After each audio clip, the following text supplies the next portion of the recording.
Let's go down to the Kennedy Space Center and take a look at Challenger sitting on the pad. 10, 9, 8, 7, 6. We have main engine start. 4, 3, 2, 1, and liftoff. Liftoff of the 25th Space Shuttle mission, and it has cleared the tower. Just seconds after liftoff, the Space Shuttle Challenger exploded, sending shockwaves around the world in 1986. This terrible blast took the lives of 7 astronauts and unfolded live on TV, leaving viewers horrified. What happened in those tense, shadow-filled moments after the disaster? How did this tragedy reshape our quest to explore space? Let us take a look into the chilling aftermath of the Challenger explosion and uncover the stark truths hidden behind the smoke. The tragic of Challenger's last flight. As the countdown reached the final seconds, 3, 2, 1, the world watched the 1986 launch of the Space Shuttle Challenger. In a shocking turn of events, the shuttle broke apart shortly after takeoff, claiming the lives of all 7 astronauts on board. This disaster happened just over a minute into the flight. At 1 minute and 15 seconds, the shuttle was traveling at over 2,900 feet per second at an altitude of 9 miles and 7 miles away from the launch site. While many people witnessed this tragedy on live television, what happened afterward is less known. As the debris fell back to Earth, a shroud of silence enveloped the crowd until a faint, mysterious transmission crackled through the airwaves. So, what happened after the explosion? How did they retrieve the astronauts' remains, and what challenges did they face during that difficult task? The astronauts weren't just names on a tragic list. They were pioneers who dedicated their lives to advancing human space exploration. As we reflect on this dark moment in history, we'll look at the efforts made to honor their memory and the difficulties faced in recovering and commemorating their remains. The Space Shuttle program was one of NASA's most ambitious projects, a partly reusable vehicle designed to change the way we explore space. The first shuttle launched in April 1981, and the program aimed to make regular space missions possible for various goals, including scientific research, satellite launches, and even military operations. Let's take a closer look at what made this engineering marvel so remarkable, and in the end, why it failed.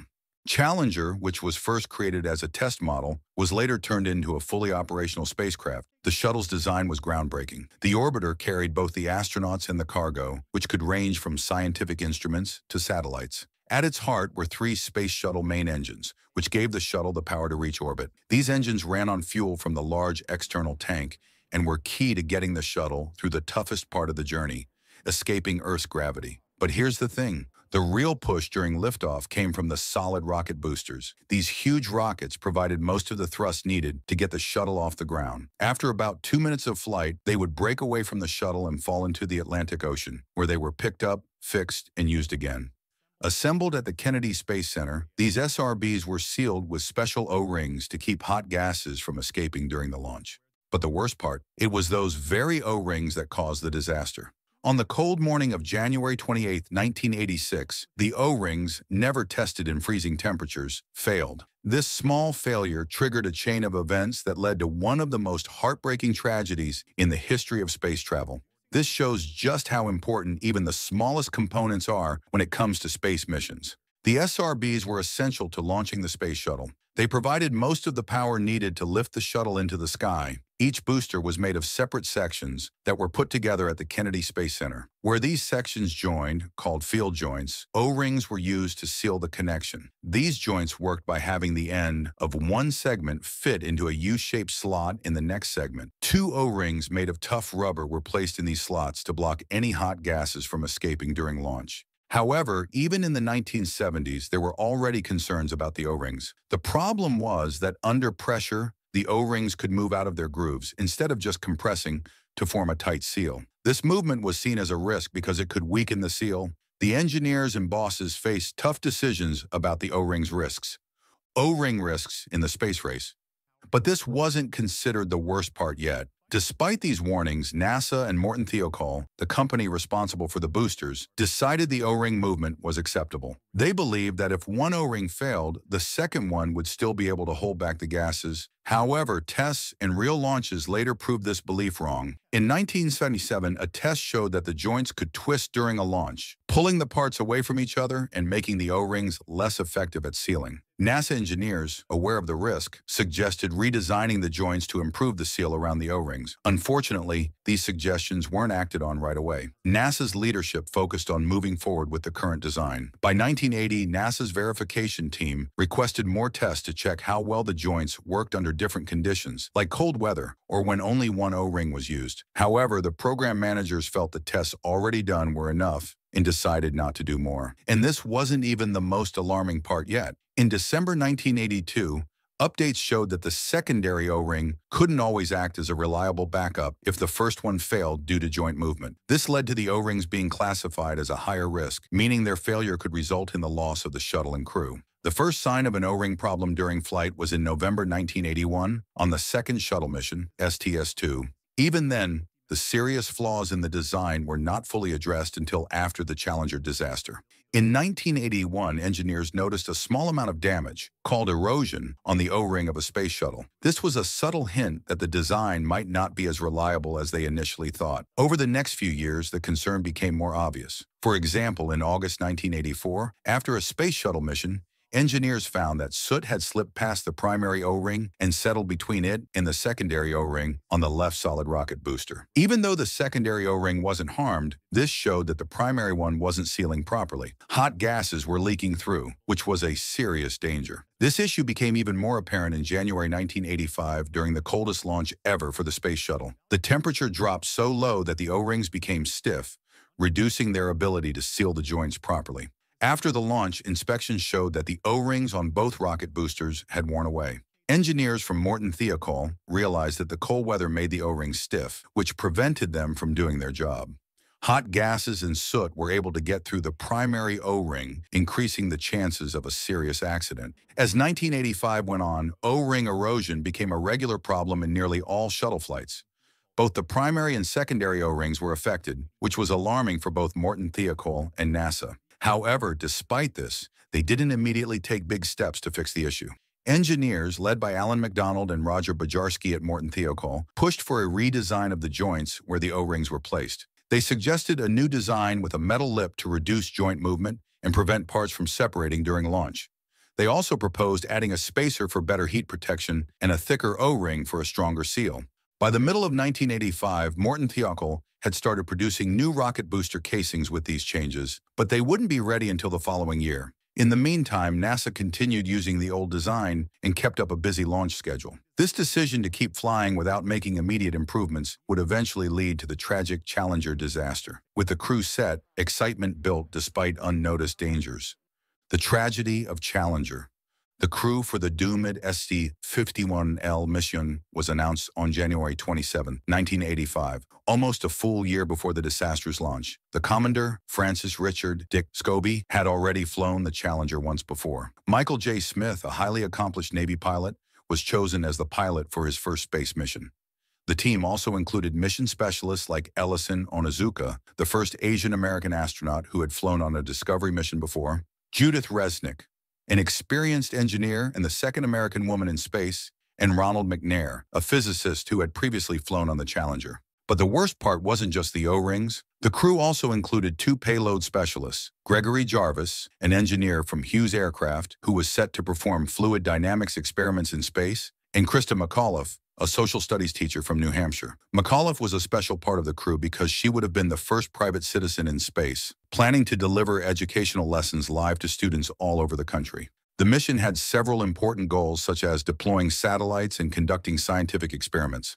One big task was to launch a satellite that would help improve communication with spacecraft, an essential tool for staying in contact with missions while they were in orbit. The Space Shuttle, the International Space Station, and ground control worked closely together, which made it much easier for astronauts to stay in contact with mission control during their space missions. They also planned to set up a new system called TDSB. The astronauts were also excited to study Halley's Comet, which was passing near the Sun during their mission. Since this comet only appears once every 76 years, it was a rare chance for scientists to collect data in images to better understand what it's made of and how it behaves. Another important task was handling the Spartan satellite. This tool was designed to be released into space to gather information about solar activity and solar wind without being connected to the shuttle. After the satellite collected the data, the astronauts would bring it back to the shuttle. The mission, named STS-51L, was supposed to launch in July 1985, but it was delayed several times. First, it was moved to November, and then to January 1986 due to problems with the shuttle and overlapping schedules with other missions. Finally, they aimed for January, but bad weather, including strong winds and cold temperatures, caused another delay. This was frustrating for everyone involved, as they had been preparing for over a year, but the weather wasn't the biggest concern. On the morning of the launch, Florida was experiencing unusually cold temperatures. The temperature at the Kennedy Space Center dropped to around 36 degrees Fahrenheit. This raised worries about the shuttle's solid rocket boosters, especially the O-rings that sealed parts of them. Engineers from Morton Thiokol, the company that made the boosters, were concerned that the O-rings wouldn't work well in the cold, which could lead to a dangerous leak when the shuttle launched. Despite these warnings, NASA decided to go ahead with the launch. They were under pressure to stick to their schedule, and they believed the shuttle could handle the cold. The Challenger shuttle lifted off as planned, and it seemed like just another step in NASA's space program.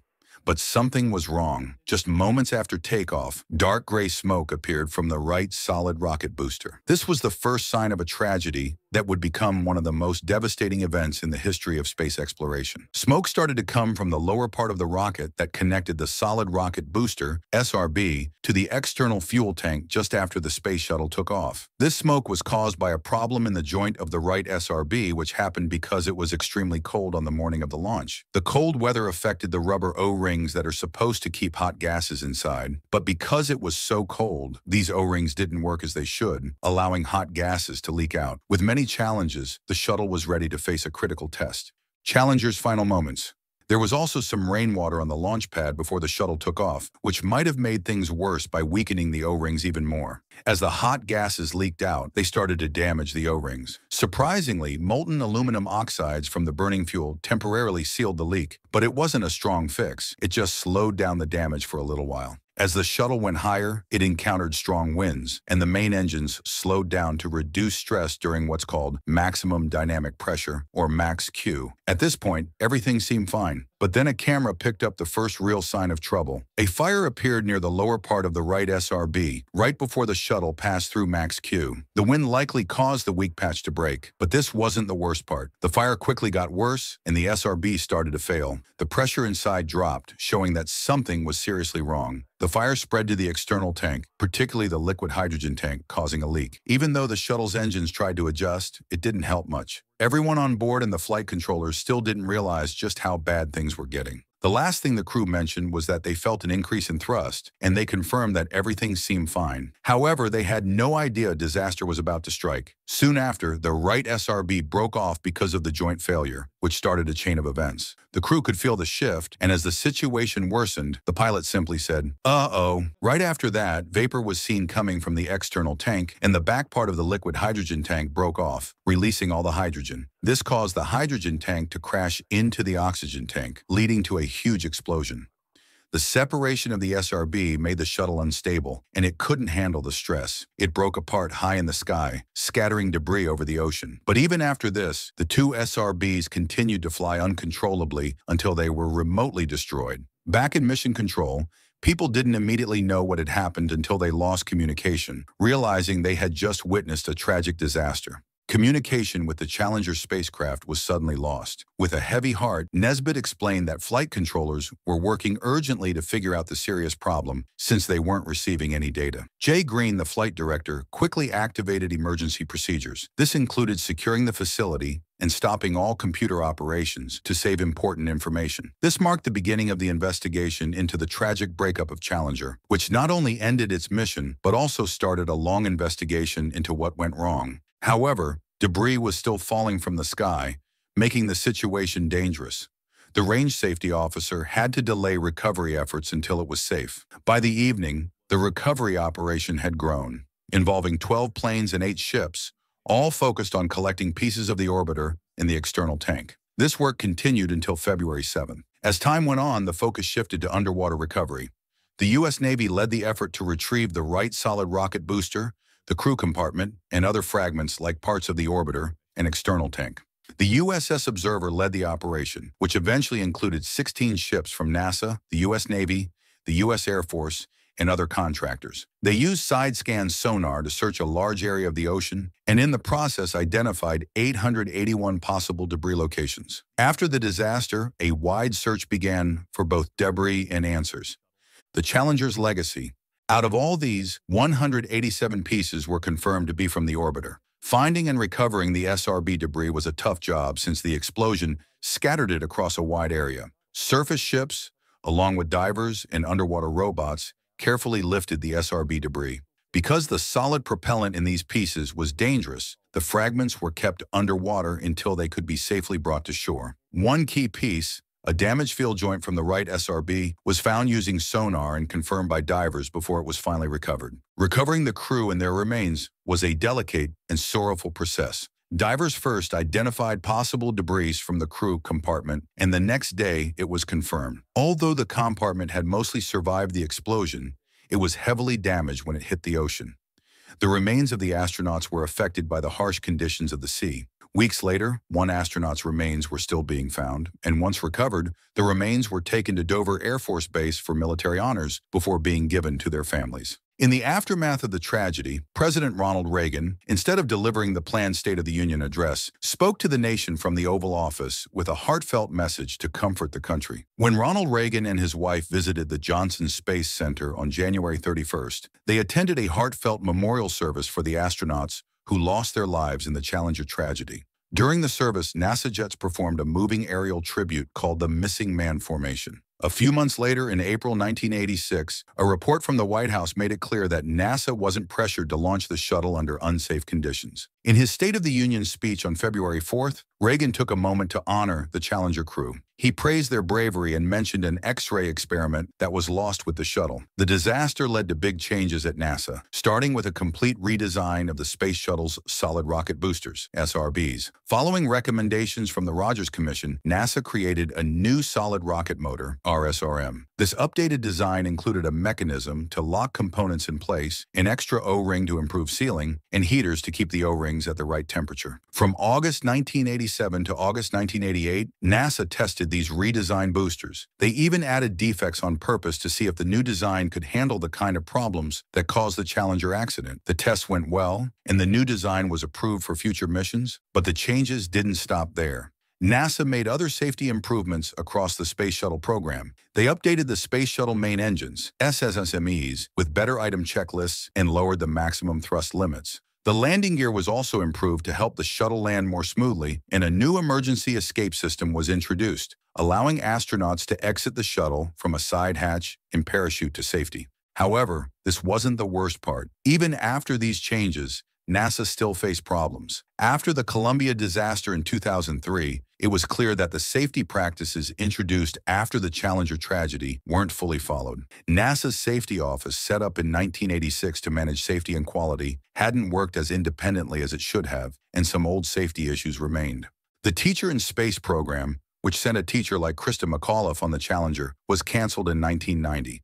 But in 1998, NASA launched the Educator Astronaut Project, where teachers received full astronaut training. Barbara Morgan, who had been Krista McAuliffe's backup for the Challenger mission, was chosen for this new program and flew in space on STS-118. After nearly 3 years of investigating and redesigning, the Space Shuttle Discovery was launched on September 29, 1988, for mission STS-26. This flight was a major test of the new design changes and marked a successful return to space for the shuttle program. The mission also carried a replacement for the lost TDRS-3 satellite.